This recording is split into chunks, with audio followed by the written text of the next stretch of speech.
Allez, place à notre reportage du jour. Le 5 février dernier, j'ai suivi des élèves du collège Honoré de Balzac d'Albi au cours de leur visite à l'Assemblée nationale. Elles s'inscrivaient dans un voyage scolaire à Paris. C'est un huissier qui a assuré le principal de la visite. Bienvenue à l'Assemblée nationale. On va se diriger tout de suite vers la salle vidéo. Monsieur le député va nous rejoindre. Ensuite, nous ferons la visite. On part sur la base de 1h30. Et bien sûr, les jeunes n'auraient pas pu se rendre dans ce haut lieu de la démocratie française sans le concours du député de la circonscription de leur collège, Philippe Folliot. Il a lui-même pris le temps d'échanger avec les élèves et de diriger la visite pendant quelques minutes avant de retourner à ses activités de parlementaire.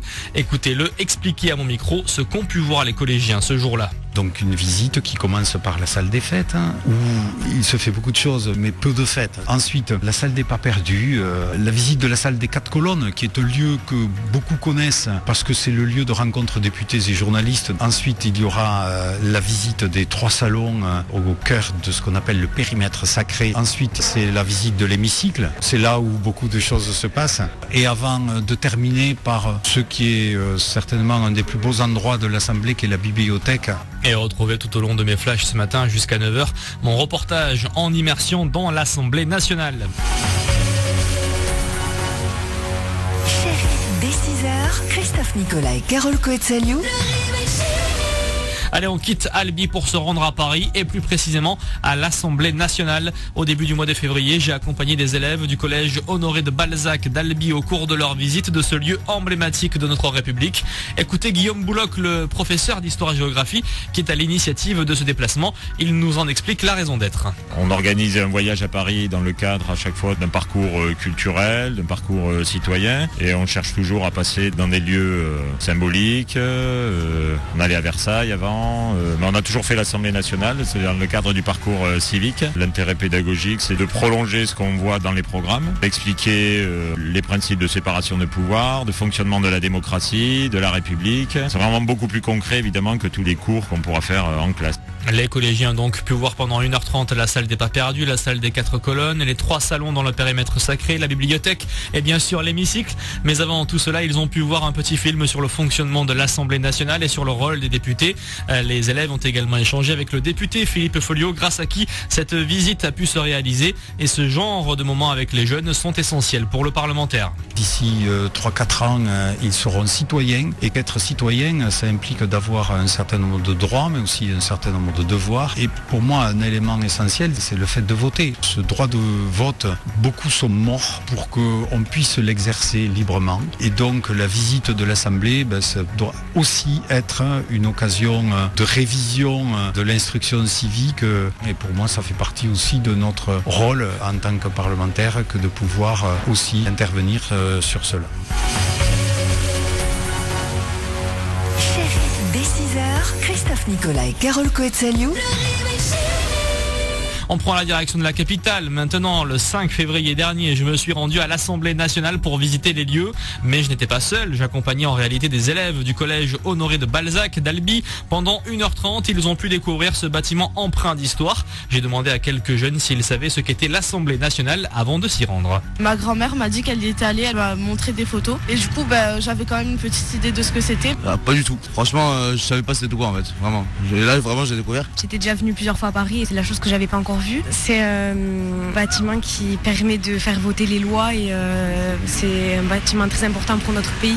En gros, je savais pas ce que c'était. Au début, j'ai cru que ça allait être ennuyant, mais ça va, c'était cool. Et l'essentiel de la visite a été mené par des huissiers qui ont apporté une multitude d'informations et qui ont tenu à marquer les esprits des jeunes en s'attardant sur le caractère presque sacré de ce lieu de la démocratie française. Majoritairement du temps, depuis 1798, ils sont installés ici. Et c'est un endroit qui vaut le déplacement rien que pour le décor. Mais il ne faut pas du tout oublier que ce n'est pas la forme qui compte, c'est le fond. C'est-à-dire les lois qui sortent de l'Assemblée nationale et qui organisent notre société. Je crois que je ne me tromperai pas trop en disant que c'est peut-être l'endroit le plus important de notre démocratie que vous visitez actuellement. Et retrouvez tout au long de mes flashs ce matin jusqu'à 9h mon reportage en immersion dans l'Assemblée nationale. Dès 6h, Christophe Nicolas et Carole Coetzaliou. Allez, place à notre reportage du jour. Le 5 février dernier, j'ai suivi des élèves du collège Honoré de Balzac d'Albi au cours de leur visite à l'Assemblée nationale. Elles s'inscrivaient dans un voyage scolaire à Paris. C'est grâce au député de la circonscription de leur établissement scolaire, Philippe Folliot, que les jeunes ont pu découvrir ce haut lieu de la démocratie française. D'ailleurs, Philippe Folliot a pris le temps de mener une partie de la visite, mais aussi d'échanger avec eux. Je n'avais pas à votre âge la moindre idée de ce que je ferai plus tard. Vous m'auriez dit un jour tu deviendras député, j'aurais assurément dit mais c'est pas possible. Et parmi vous, certaines ou certains un jour s'engageront. N'oubliez pas, ce qui me paraît essentiel et fondamental, c'est cette notion et cette idée de transmettre ces valeurs républicaines que nous partageons. Et donc, cette visite de l'Assemblée sera, je l'espère, un bon moment. Pendant 1h30, les collégiens ont donc pu voir un petit film sur le fonctionnement de l'Assemblée nationale et sur le rôle des députés. Puis ils ont découvert la salle des pas perdus, la salle des 4 colonnes, les 3 salons du périmètre sacré, la bibliothèque et bien sûr l'hémicycle. À la sortie, je leur ai demandé ce qu'ils avaient préféré. L'hémicycle surtout, qui est impressionnant. Puis même l'endroit, c'est immense. Principalement les peintures sur les murs et les plafonds et tout. Et aussi les députés qui sont morts pour la Première et la Seconde Guerre mondiale. La sculpture qu'ils ont fait sur ça. J'ai beaucoup aimé la bibliothèque parce qu'elle a l'air riche en ouvrages et en livres. J'ai trouvé la visite après intéressante, les salles, les pièces et la grandeur des bâtiments. La bibliothèque, parce que je trouvais ça beau. Ça m'a fait penser à Harry Potter. Dès 6h, Christophe Nicolas et Carole Coetzaliou.